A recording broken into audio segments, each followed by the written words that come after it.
On June 23, 1996, N64 was released in Japan. The results were nothing less than phenomenal. Within hours, over 500,000 systems cleared the shelves.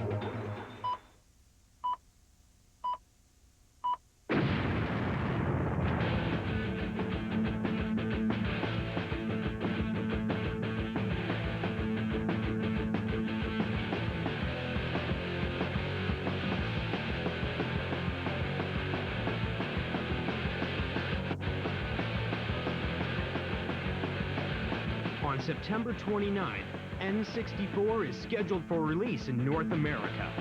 The system is about to change.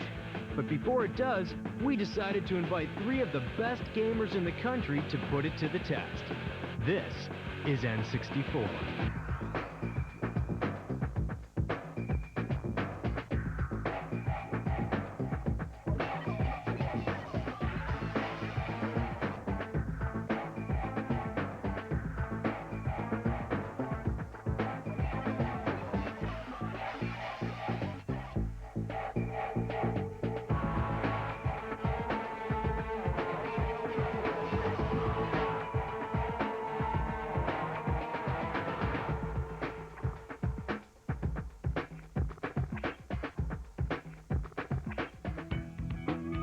Good evening, gentlemen. We've been expecting you.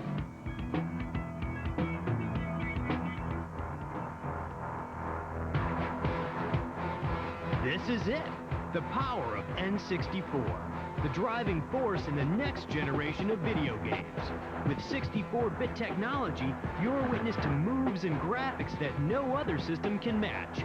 360-degree viewing, 3-dimensional graphic interpretations, anti-aliasing for crisp graphics, and too many other things that are just going to blow your mind.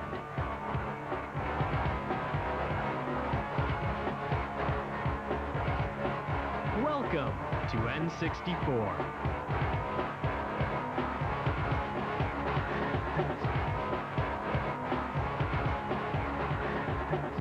Greetings, gentlemen.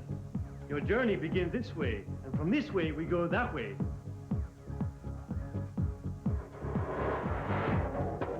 Yo, what is this? Yo, it's kinda dark in here. Hey guys, how you doing? So, I understand you're here to find out about the Nintendo 64.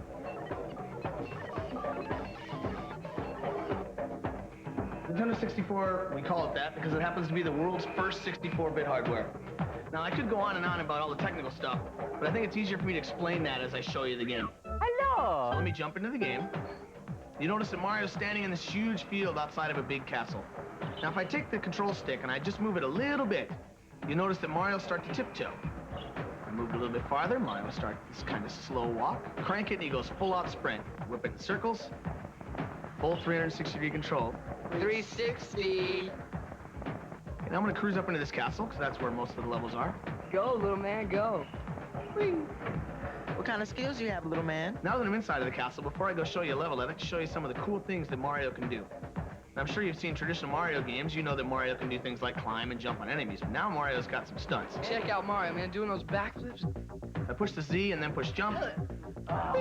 Mario does a layout double backflip. If I like run along, push Z, jump, whoa, Mario jumps a mile. Oh, look at that. Did you see him climb? I can get Mario to do things climbing trees. I can get Mario to do things by hanging on ledges. I can do a ton of stuff with Mario. Oh, did you see that? Yo, you see the way he went to that door? No kidding. Here we go!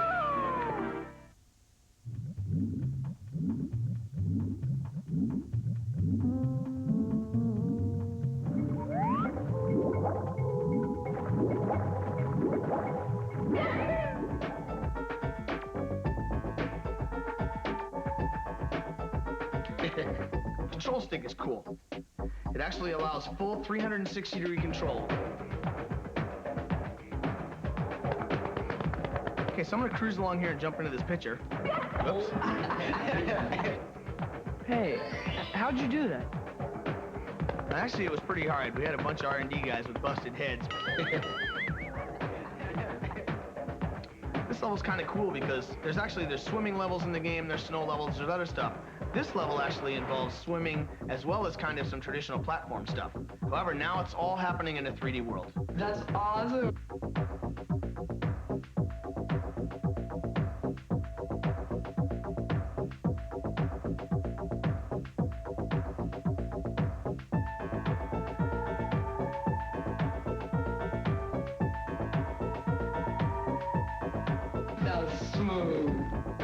There's one other cool area I'd like to show you in the game before we move on to the other products. And that's Bowser.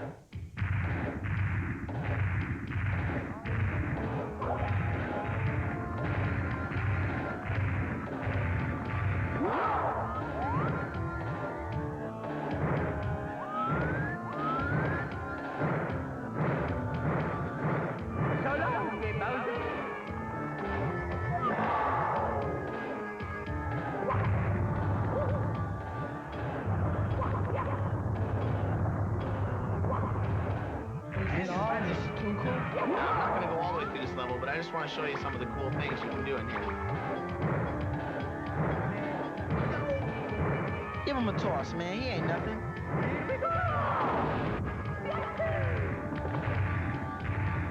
Anyway, I think I could go on for about the next 20 hours telling you about Mario 64, but I think it's time we move on to Armand, who's going to show you Pilot Wings.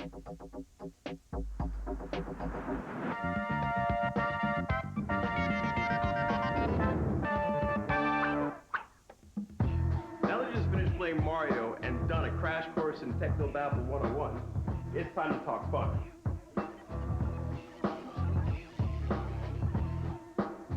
What's really different about Pilot Wings is that you get to deal with more than just airplanes. You've got hang gliders, you've got rocket packs, and you've got gyrocopters. It's the most unique flight simming game you've ever played in your life. When you're playing the game, you feel like that you're actually in the game. For example, in this hang glider level, there's going to be some rings you got to fly through. That's the first part of it. Now you got to be sure that you're making yourself steer really steady because the mountains are in close, okay? Now when you go through all the rings, make sure that you pull the joystick down to swoop your plane upward. Swoop, just like that, just like that. When you're going in for the landing, you want to use your A button, or commonly known as the blue button. Use it to slow down speed if you're going too fast. Come in for the landing, and it's an A+ if you hit it. Yo, this is unreal.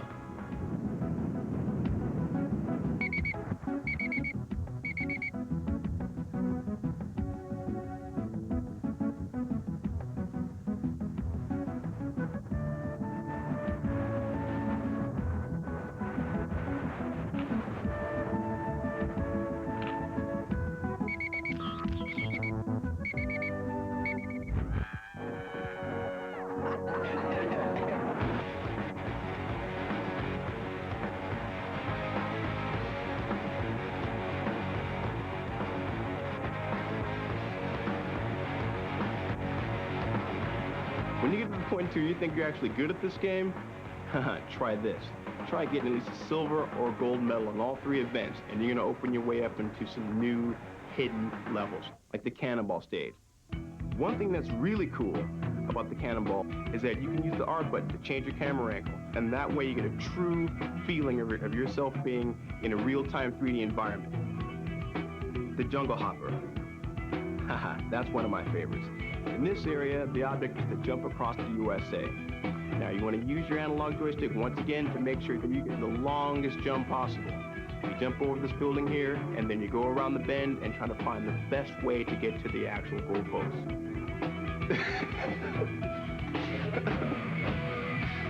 You've still got one more game to play. Shadows of the Empire.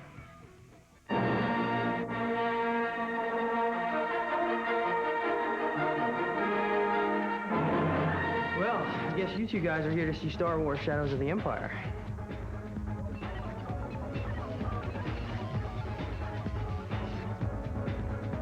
I guess I'll cut to the chase and get right to the game, which is my favorite part. One of the really unique things about Star Wars is that there are several different game types in this game, actually. You fly a snow speeder over the ice world, you're a guy in a corridor in a maze type level. You actually fly in a spaceship. You ride a swoop bike, which is kind of like a big speeder bike across the land. And one of the coolest parts in the game that I really like is these big walker guys.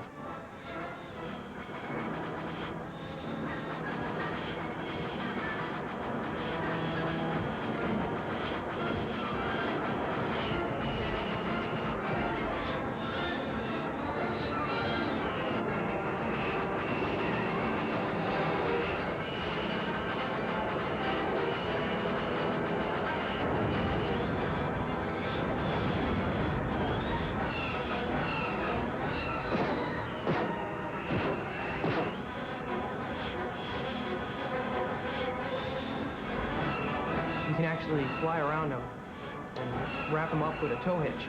And you can circle them just like in the movie. And then you can trip them up. I love that part.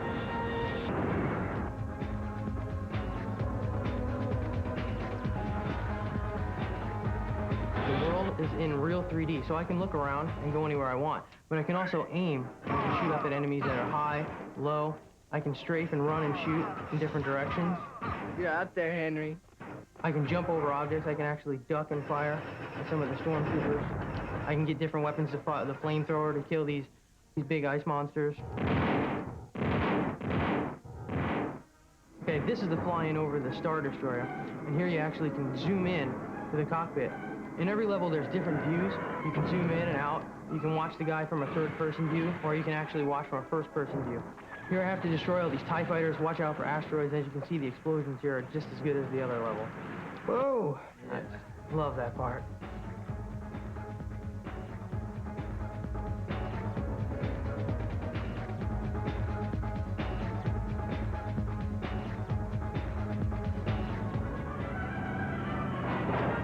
Here's the Swoop bike level. See, I'm chasing this gang inside the town. See how fast it gets. I can zoom out and look in a third-person view. See, I can see all the walls. I gotta try and bump them and stop them from getting to loot. I really like how fast this level moves. It's pretty overwhelming at first when you're inside the narrow confines of the town, but you get out later on and you actually get out onto the desert and you go over the Sarlacc pits and you have to do the jumps and go through the canyon. Insane. Here I can go anywhere I want and look at things. I can search the walls and stuff and find hidden items.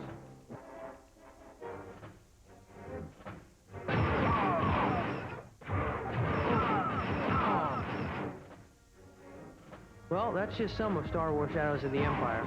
Whoa, those are 3 great games. We've only scraped the surface. There's more?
N64 rules. On September 29th, N64 will be released in limited quantities. You know the date, you know the system, you know what to do, you don't want to wait. Change the system.